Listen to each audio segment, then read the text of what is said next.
नमस्कार मित्रों, आज हम एक महान कायस्थ कवयित्री महादेवी वर्मा जी के बारे में जानेंगे, उनकी रचनाओं के बारे में जानेंगे।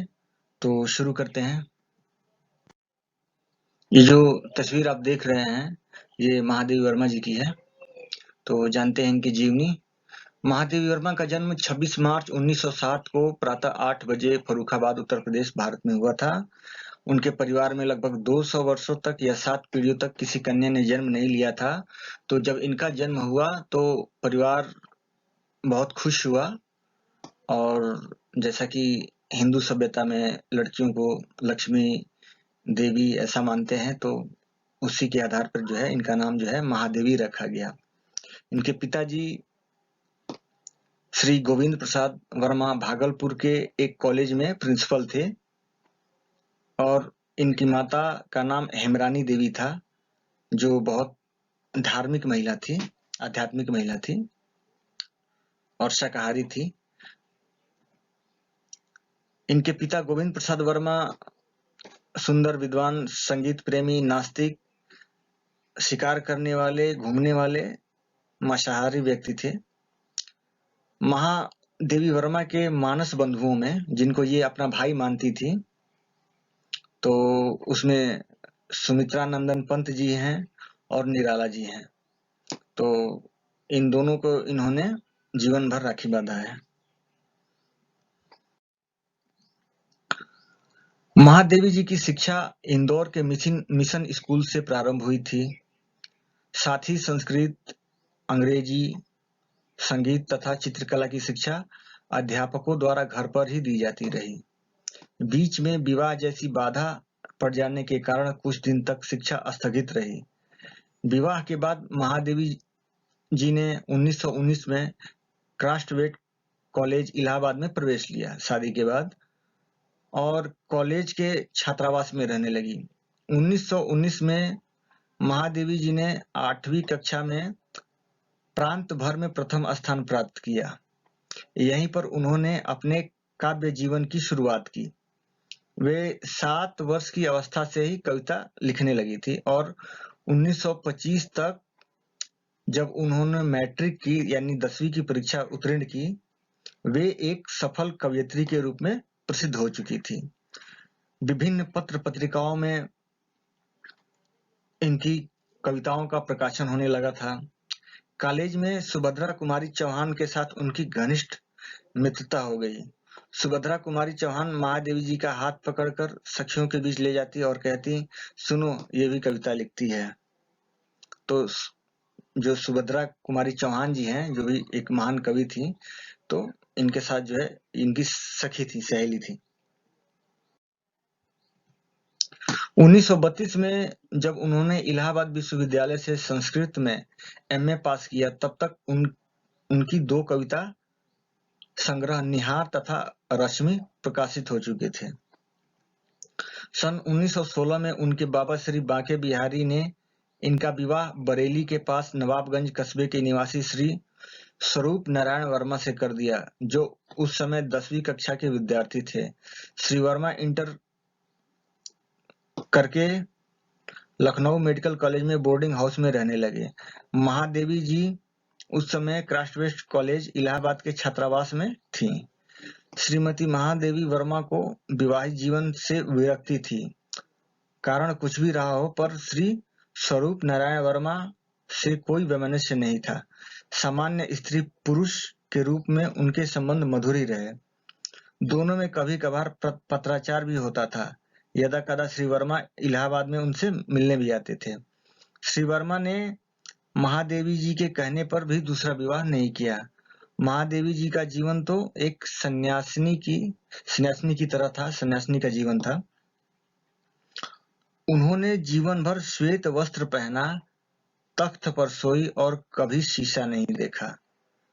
सन 1966 में पति की मृत्यु के बाद वे अस्थायी रूप से इलाहाबाद में रहने लगे।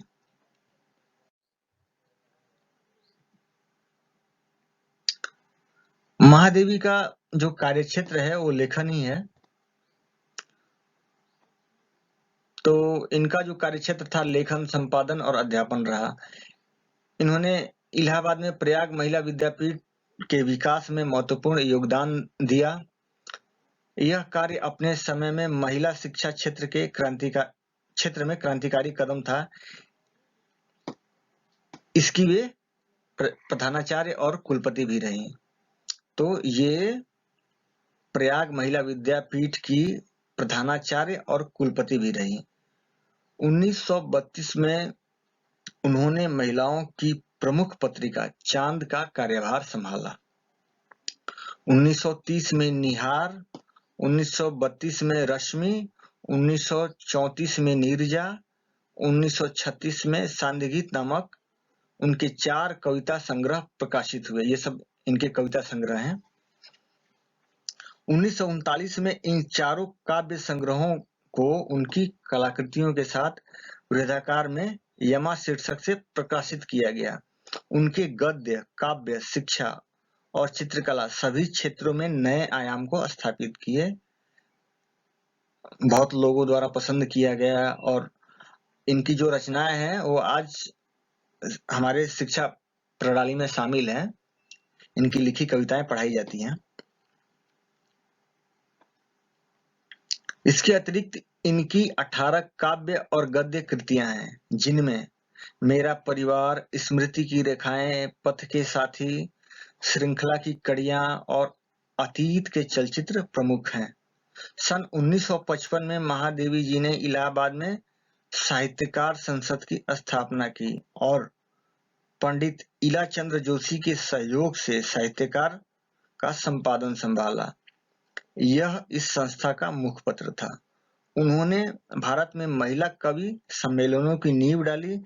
इस प्रकार का पहला अखिल भारतीय कवि सम्मेलन 15 अप्रैल 1933 को, जो इनकी सहेली थी सुभद्रा कुमारी चौहान की, उनकी अध्यक्षता में प्रयाग में हुई, प्रयाग महिला विद्यापीठ में हुई।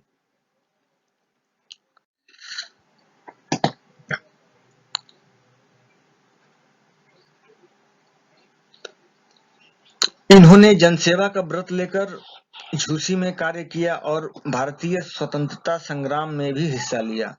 1936 में नैनीताल से 25 किलोमीटर दूर रामगढ़ कस्बे के उमागढ़ नामक गांव में महादेवी वर्मा ने एक बंगला बनवाया था, जिसका नाम उन्होंने मीरा मंदिर रखा था।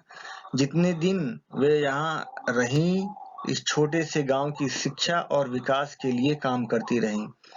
विशेष रूप से महिलाओं की शिक्षा और उनकी आर्थिक आत्मनिर्भरता के लिए उन्होंने बहुत काम किया। आजकल इस बंगले को महादेवी साहित्य संग्रहालय के नाम से जाना जाता है। 11 सितंबर 1987 को इलाहाबाद में रात 9:30 पर उनका देहांत हो गया। तो जानते हैं महादेवी वर्मा जी की कुछ रचनाएं। महादेवी जी कवयित्री होने के साथ साथ विशिष्ट गद्यकार भी थी। उनकी कृतियां इस प्रकार हैं: रेखा चित्र, अतीत के चलचित्र 1941 में इन्होंने लिखा था, स्मृति की रेखाएं 1943 में, और संस्मरण में जो है पथ के साथी 1956, मेरा परिवार 1972 और श्रृंखला की कड़ियां 1942, विवेचात्मक गद्य 1942, साहित्यकार की आस्था तथा अन्य निबंध 1962, क्षणदा 1956, कहानियों में गिल्लू नाम की कहानी इन्होंने लिखी थी। इसके साथ साथ कविता संग्रह में निहार, रश्मि, नीरजा, सांध्यगीत, दीपशिखा, सप्तपर्णा, प्रथम आयाम, अग्निरेखा, ये सब महादेवी जी की रचनाएं हैं। तो कैसी लगी आपको महादेवी जी की जीवनी? कमेंट करके जरूर बताएं और वीडियो को अपने मित्रों में शेयर करें। चैनल को ज्यादा से ज्यादा सब्सक्राइब करें। नमस्कार।